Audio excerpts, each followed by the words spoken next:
beloved Boss Mike Cervera. Good news mga kababayan. Si Bantag, oo. Ha? Naalala nyo ba si Bantag? Ngayon mga kababayan, tinatrabaho na ni Torre. General Torre, saludo. Alam na daw kung saan ang kinaroroonan.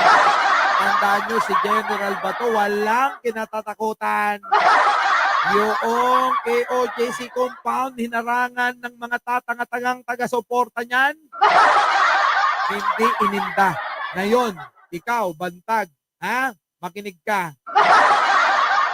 Kahit saan ka pa nagtatago, kahit sino pa pumoprotekta sa'yo, pag si General Torre ang tumarabaho, kahit sino pa yang pinagtataguan mong salawal, yayariin ka. Nako, eto na. Tungkol natin, mga kababayan. Pasok!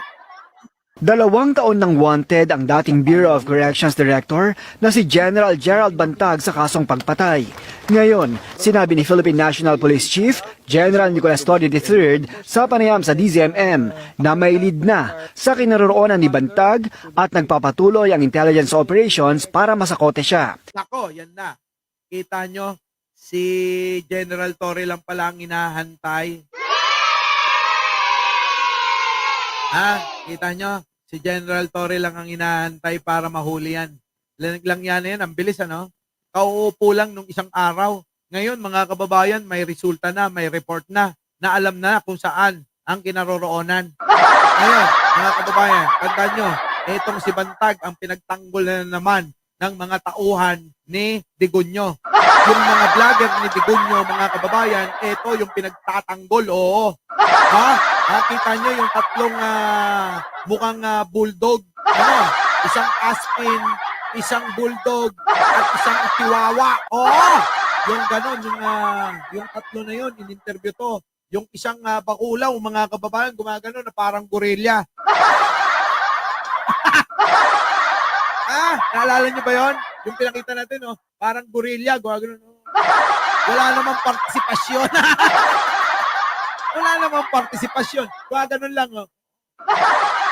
yung chihuahua, yung salita ng salita. Yung dalawa, nandoon lang. Yung mata, lumalaki lang eh. Bakulaw na bakulaw, mga kababayan, ito na, mga kababayan, ano na nangyari? Alam na raw, ang kinaroroonan ni General Torre. Yari? Sa panayam sa DZMM na may lead na sa kinaroroonan ni Bantag at nagpapatuloy ang intelligence operations para masakote siya. Meron naman tayong mga leads regarding that matter kung saan siya nagtatago at tayo ay naglalagay lang ng resources para siya ay mahanap at maaresto. Patuloy na nagtatago si Bantag na itinuturong mastermind sa pagpatay sa mamamahayag na si Percival Mabasa o mas kilalang Percy Lapid. Pinagbabaril si Mabasa sa Las Piñas matapos ang komentaryo kaugnay ng korupsyon umano ni Bantag sa New Bilibid Prison. Ako, yan na nga ba sinasabi ko, mga kababayan ko. Oo. Kita niyo po, mga kababayan, yan po ang suspect sa pagkamatay ni Percy Lapid. Opo. At hanggang sa ngayon, mga kababayan, panahon pa ni Digong, abay mga kababayan, ito ho ay nangyari, mga kababayan. Pero hanggang sa ngayon, hindi pa rin nahuhuli. Pero mga kababayan, ito na. PNP chief na ho ngayon, itong si General Torre. Malupit po ito. Oo. Daig pa nito ang ano ba yon? Yung minero. Daig pa minero nito, mga kababayan. Ang kaso ko, tumatahol, mga kababayan. Mukhang nasabi ko yung bakulaw. Galit sa bakulaw. Sige na, tuloy. Bukod kay Bantag, nangako rin siyang habulin ang iba pang pugante tulad ni na dating presidential spokesperson Harry Roque. Ako, eto pa, isa, hahabulin na rin daw. Ako, talaga naman, pag eto nagawa ni General Torre, mga kababayan, maniwala kayo. Pag nahuli si Bantag, pag nahuli itong si Roque ni General Torre, mga kababayan, ikakampanya ko yan. para maging senador kapalit ni Bato. Tandaan nyo, mga kababayan, kung accomplishment lang ang pag-uusapan, ano? Sino? Si Bato, ano accomplishment niyan? Sinong nahuli na malalaking tao? Wala naman. Marami nahuli. Maliliit, pinatay pa. Pero eto, sino? Si General Torre, mga kababayan. Pag eto, nagawa niya, sana samahan nyo ko sa pangangampanya. Oo, ha? Maglalabas tayo ng sariling pera. Kailangan natin ng isang General Torre, ha? Para sa Senado, para mga senador na yan, mga kababayan, mapalitan na. Di po ba, mga kababayan? Oh. Sang-ayon po ba kayo? Sino po ang sang-ayon?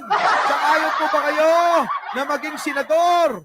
Kung sakali na itong si General Torre, mahuli na si Kalnot, mahuli na yung nagtatago na isa. Oo, yung inaakusang pumatay sa isang newscaster na si Percy Lapid.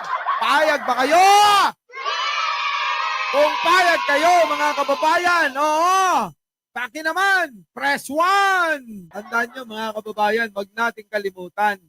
Kapag ka eto, si General Torre, mga kababayan, nahuli, napauwi si Kalnot at nahuli si Bantag, mga kababayan, pwede ng senador yan. Oo, mga kababayan, oo. Ha? Ulitin ko sa inyo, gagamit ako ng sariling pera ko para ikampanya si General Torre. Oo! Maniwala kayo. Ha? Kaya mga kababayan, kung kayo, mga kababayan, ay handa na ipangampanya si General Torre, hindi kailangan ng pera. Ang kailangan lang, mag-ingay kayo. Oo, ha? Mag-ingay lang kayo. Damay nyo na si Atty. Claire Castro. Ha, mga kababayan? Yan ngayon ang kanilang pinanggigigilang dalawa eh. Pwede po ba? Ha? Pwede po ba? Eto lang naman, walang gastos, mga kababayan. Ipopost nyo lang. General Torre, Atty. Claire Castro, sa 2028, yun! Maliit na bagay yan, mga kababayan. Ipopost lang natin sa ating social media. Yung gastos, ako na. Sabi ni Joseph Machete, count me in. Oo, syempre. Diba? Yun lang po. Malaking bagay na. Popost lang natin. Diba? Popost lang natin. General Torre, Atty. Claire Castro, para sa Senado. Yun! Diba?